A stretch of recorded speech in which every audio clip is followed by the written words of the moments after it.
I think global strategy in terms of the mix-up on the knowledge gem for the mid laner, but we'll see how it goes. So both roamers will Yeah. be looking to actively contest for those neutral objectives in this early game itself. This is the game changer here. This is game number 3 of the best of 7 here. Winning this game puts you into a 2-1 advantage before the halfway point, before the break itself. This is Boom Esports on towards the left side and Blacklist International coming in from a fresh win on towards the red side. Casters, your life, take it away. Chaz, I like it. I think he was inspired by ZonQ picking up the smite, be like, hey, I'll do it from the roam lane, but this could be an interesting one. I think a lot of the CC, obviously with that butterfly effect, will be negated when those team fights are happening. It really comes back to him and when that happens. It's going to be very interesting because we potentially could see the Chaz drive-by, right? NTCC is the scoot in. I'm going to get the steal on the neutral objective and bye-bye. And Golden Cut here has to actually just light step back. He's coming out a little bit low on this one. He's trying to zone them away because he wants this Firehawk. Okay, but with that being said, I want to take a look at the overview of this entire draft, right? The Hano pick actually for me now is a pretty decent one, but only in team fights, right? Every Scepter of Fate landed on the members on the side of Blacklist will provide them a additional chance to be able to win a team fight because it stacks. Yeah. I mean, it's all for Tatsuri to get some of those items, right? Because in the beginning, he's not going to do a whole lot of damage, but once he starts getting the net worth built up, he's going to really be, the wave clear will be real, and it's going to be really tough to get into this Boom Esports lineup. And at the same time, with the Fate Rewind, they're able to restore towers or even revive towers. I feel like this mechanic will be something that Boom want to use to thrive against the Blacklist lineup. Oh, they find Miggy the truth. Instantly used the mirror domain. Chammy1 under the tower. Carl just dancing and playing with his food, but Chammy1 is going to sidestep it. He will be fine. Punishment incoming though. Yeah, they're looking to go for this one. The Kachusen just barely off the mark, doesn't actually connect with Carl, and it looks like this gank attempt is unsuccessful. Okay, well, once again, we're dancing on the tightest of lines here between the two teams, and now Tatsuri. Oh, they find it. The Dragon has to just dash back. Something they need to be careful about. Tatsuri right now, I think that, like, all in all, he's a little bit behind in terms of Dragon's prowess, in terms of that damage. But if he able, again, just get some of that farm, he's going to really turn things. But, you know, Tatsuri, one of the strengths on the Hano pick is the fact that he can also clear waves really easily, right? Much faster than Dragon, to be honest. And with that, that's going to impact the rotational speed, which is why, you know, with the help of Jashi, he came in not just to share goal, but to speeden up the wave clear. And now this is going to allow Dragon into those very uncomfortable areas on the Boom. If he gets a nice knock-up onto the members like Carl, who is very squishy, they potentially could get their first blood on their hand. Yeah, if he's able to get that, that would be key here. But now they have 3 members of Blacklist International. And Draw right now, it's about like getting Joshi that farm so that he can kind of survive the onslaught of Carl when he does go for that jump in. And also to add on is to make sure that they get as many members to do that gold sharing, right? This is where they actually have gotten that gold advantage so far. But now here comes the first invade. Yeah, Joshi though, it looks like he does not get it. Carl gets the smite right under the noses of Joshi. They tried and he missed. I mean, this is what they need, Carl, though. Yeah, Dragon dashing on back. It's about this wave clearer in this mid lane. Chaz has shown up as well with that kaleidoscope, doing a decent amount of AoE, but, you know, again, Chaz and Draw will be going at it, but there's no kill potential. Oh, yes, it's like a pillow fight, right? It's taking a pillow and hitting each other for about 30 seconds. And right now, Blacklist International and Boom Esports is about what kind of control you have over the map here. Yeah, the Ruinjin right on, pushing Tatsuri back. Miggy, though, is going to be there as well, so it looks like that's going to be the end of things. But look at how Blacklist International using the space. I think that's a great thing because, again, Carl wants to farm. He doesn't want to be going from lane to lane, and putting the pressure on is going to be great for them. Yep, also forces the rotation, right? 4 minutes is here. They want to get this first time from the game. That's going to aid them in their rotation and the better prowess. Oh, the leap away by Draw. The Tyrant is going to be started here. Draw looking for that right angle. He has level 4 if they want to go. He's going to pop it now. The Umbrella outburst, but Chaz has already taken it with that smite, making his solo. He's going to be picked off, and they find Danny as well. 3 members down thus far, and it looks like Blacklist International coming out on top. Yeah. With the battle of 4 different smites, Chaz makes it out. Blacklist also get 3 kills in total in that exchange. Now they have a 1,500 gold lead, so this one is tighter than ever. Yeah, Chaz right now, he's like, I'm the jungler now, you know? This is easy. What else can I do here? Exactly, and now you start to see the benefits of having Chaz, right? Yes, Draw does have his Umbrado Outburst, but what good is that when you have the butterfly effect? Yeah, that's true. That is true, right? I mean, being able to kind of just ignore all of that, because you know it's coming. With that timing, Draw actually was on point, and if the butterfly effect wasn't there, it would have had way more impact. Yeah, so stop blaming me when I use the Smite on the Draw to the rank. Okay, because Chaz does it, and then it's okay now, right? All of your sins are repented because of that? It took us a while to get here, all right? Hey, but I get the steals, and here we go. Oh, they stealing finally the beat him with that truth. Like the final frenzy, he's barely able to survive out of that one, and this is the value of the Umbrosa. And now here comes the revenge tour. Justy is showing up. Carl might look to just dash away, and the Dream Roam on it too. They have the connection with the Conchusis, and Carl's bouncing around. They're not able to get any sort of other catch. Blacklist International will put pressure on the top T1 though. They can still continue that pressure as well. They can take a T1 for sure. Now, meanwhile, in the mid, this is the kind of strategy you want. You have to force Tatsuri to choose. You can use the favorite. But Jamie won now without the final frenzy. Needs to be careful. Danny's there. Draw might want to go for the jump in. Doesn't have it. They don't have the minions. Yeah, they don't have it. So there is going to be a life save for the side of Champion 1. Now, with that being said, they have secured the T1 in the top lane. So this is going to be a little bit more space provided for this side of Blacklist to try kind of traverse.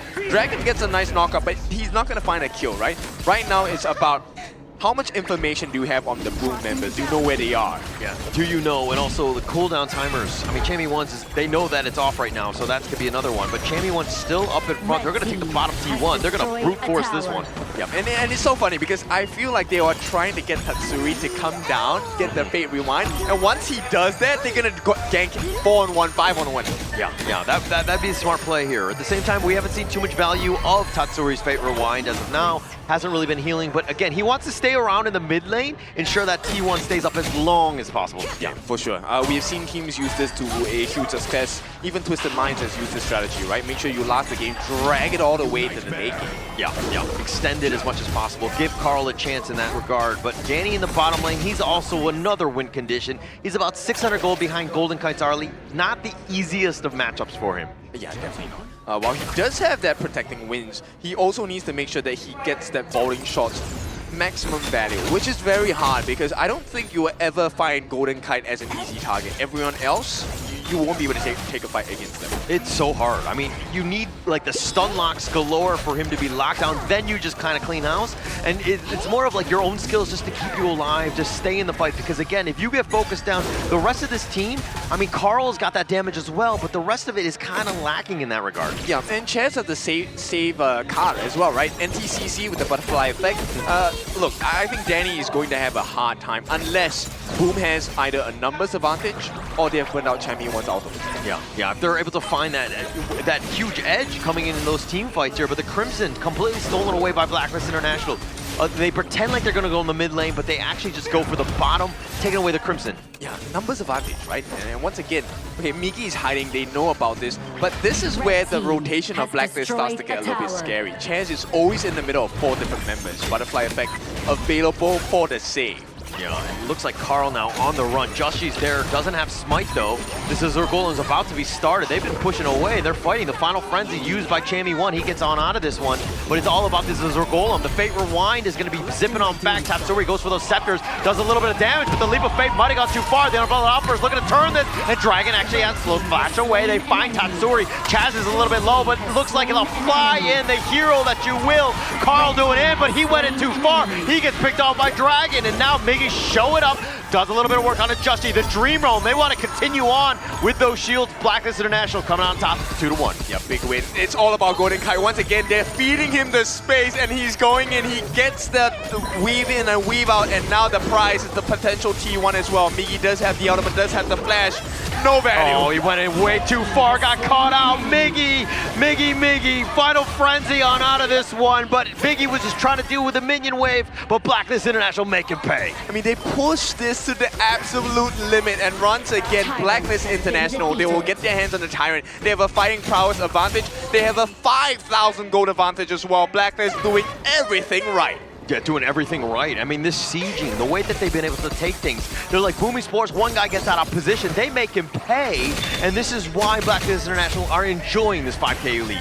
And you can start to see the value, right?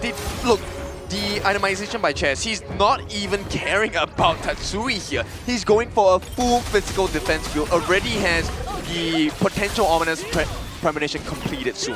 Yeah, I mean, if you're looking at the members of Blck International, Chammy1, Joshi, and Chaz, they're all kind of tanky and annoying to deal with. And now with the lack of ZC, it's going to be even tougher. But now they might potentially skirmish here. But they want the Azure Golem. That's going to be smited away. The favor wind on back, and it looks like the Umbrella Alphas will be used, connecting on a 3. They have that nice little push back, and now Carl dancing around Mirror Domain. They find Joshi, though. He goes Dream Roll on the 3. Chammy1 is going to be picked off as well, and they find the damage. 2 members are already down, and they find Carl as well off a triple with Golden Kite. I mean, Golden Kite, this guy is on fire. Triple kill for him, playing with a sliver of health in that last moment. And Blacklist, they extend their lead. Right now, it's about 6,000 ahead. And with the 10-minute marker hitting right now, the fact that Joshi's alive, but Carl is not, Blacklist have another advantage. Yeah, but this is the thing. But Carl is trying to get to the back line, but this draft has just been able to out-sustain them. They don't have that potential burst as of now, but Carl is trying to find Dragon and Gold Kite, not able to do so. Yep, and this is the interesting Carl thing. has I feel like Blacklist, but even if you go into the late game, is it going to be enough? Because there's extra shields coming up from the side of Chance. He does have the redemption.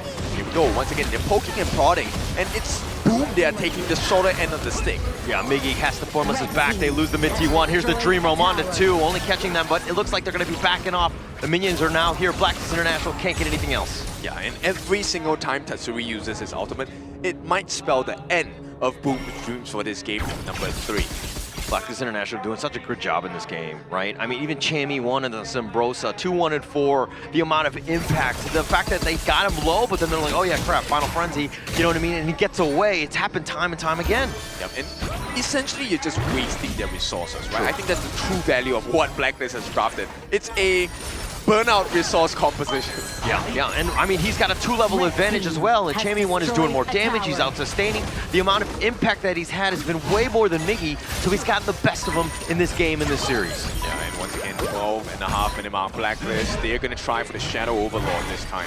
Yeah, Chaz is up in front, he throws out the Kaleidoscope, but it's too late. Now Blacklist International, what sort of catch can they go? If they were to get draw, that'd be great, but that's probably, again, a very difficult target to take down at this stage. Yeah, I mean, at this point, shouldn't Boom just go for the trades in terms of ultimate resources? Carl, though, looking a little bit Dream Roam, it's going to be dodged by Carl, who has to commit the Mirror Domain, something to take note of in this next big team fight. Yeah, 1 ultimate down, and I feel like this could be the same solution for the side of Boom Esports, right? Why not burn the Chaz ultimate, and then hopefully you get Miggy to get that true mantra down? Yeah. I mean, Boom Esports, everything's reactive, right? Blacklist have been initiating. They're the ones that are taking the fight, and once the cooldowns are available again, they're going back in. They're playing very smart. Yeah. Boom, right now, I think draw. Just get the Umbrella Outburst, wait for the Chaz ultimate, and then set up for me. Yeah.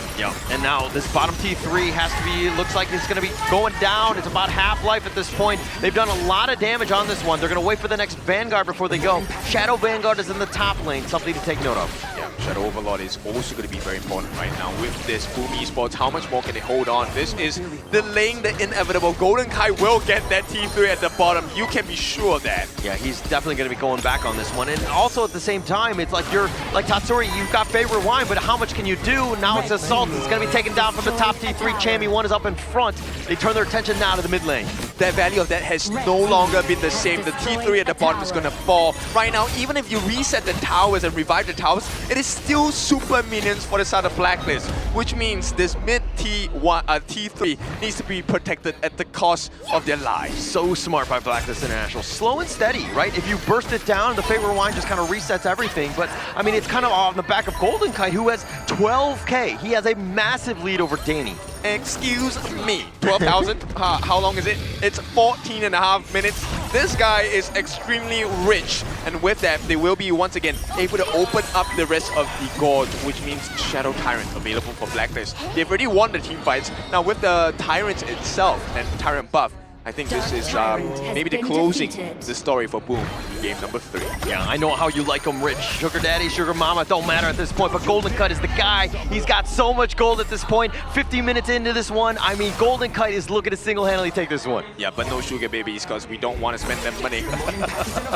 Now the mid T3 is about to be going down. Blacklist International doing such a good job with the Nice 3 roll ult. onto 2, and they've already gotten the mid T3. They're doing such a good job, but they find the truth, and they might get the pick up with the final frenzy, shaking that all off. Blacklist International continuing on. Chaz is up in front, but I think Blacklist International will probably back up and regroup. Yeah, they don't have to overextend. They still have 50 seconds of this Tyrant buff. And with that being said, this game is nowhere near a Tempest game. So Boom, they have to hang on. And right now, they really are just hanging on. I mean, no towers, right? This is going to be very difficult for Boom Esports to somehow mount a comeback. Look at the towers. All towers are still up from Blacklist International. This has been a great game for Blacklist. Yeah, man. Here's the, most interesting thing.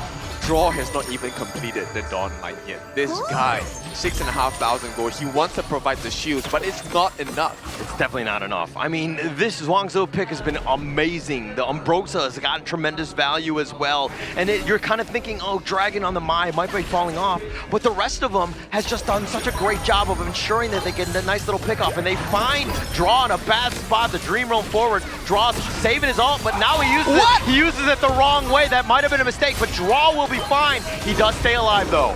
And it's one big win because Chaz didn't even need to use his butterfly effect, which means now Mingy is rendered useless. Yeah, definitely at this point. I mean, Draw, that was like a low light, dare I say. That could have turned things if they were able to go.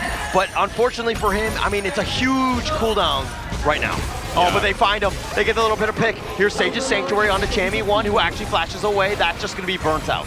But it's going to be a burning of resources. Right now, Boom needs to deal with the Shadow Overlords and the Shadow Vanguards as well. Blacklist, they have all 3 lanes crashing in. Tatsuri may have his ultimate, but that is going to provide little value at this point. Little value, but Golden Kite, that's going to be Sage's Sanctuary, which got popped off. He actually has to just step away. He's going to be fine, but they find the Ruenge and the Fate Rewind onto Tatsuri, who just heals that one right back up. Now Golden Kite is still there. Tatsuri is going to take it a little bit low, but he gets picked off. And now on the back end, Carl trying to do some work, finds Golden Kite, but he trades his life away. Justy's up in front, trying to go for this one. His Sage's Sanctuary is going to be popped for him. Unbridled Operator, they're throwing everything in the kitchen sink, but most importantly, Blacklist International take their crystal. They explode every single option, but it was not enough. And with that, Blacklist International take it 2-1 in the